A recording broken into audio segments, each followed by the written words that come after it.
Socialists and Democrats. Chair, Mr. Commissioner, I will focus today on the situation in Afrin, as I trust that the resolution that will be voted on Thursday and the introduction made by our colleague Kati Piri give us a clear picture of the grave violations of human rights in Turkey and the comprehensive and accurate situation on the ground. It is the legitimate right of Turkey to ensure the security of its border.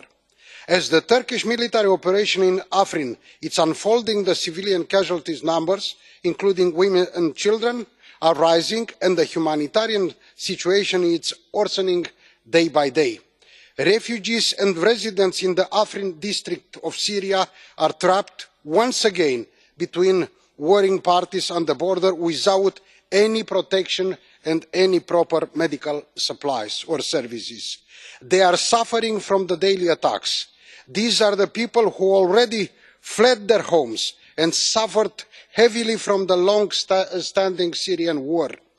The legitimate right of Turkey to ensure security of its border cannot be and should not be accepted as an excuse for the escalation and the continuation of the military operation that seems to be much wider than initially announced.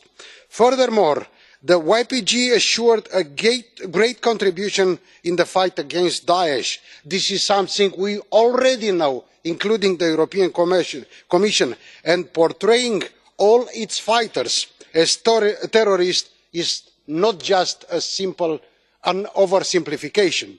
The military operation against the Kurdish majority enclave of Afrin risks jeopardising the peace talks in Geneva, which remains the only possible way forward for a sustainable and lasting peace in Syria. Thus, we urge Turkey for the cessation of hostilities and to devote their efforts in bringing back peace in Syria, as I trust this is in its own interest. Finally, we urge all parties to strictly respect the humanitarian law and call for the immediate halt of any indiscriminate targeting of civilians and to guarantee full access to the humanitarian aid and to the belligerent areas. Thank you very much.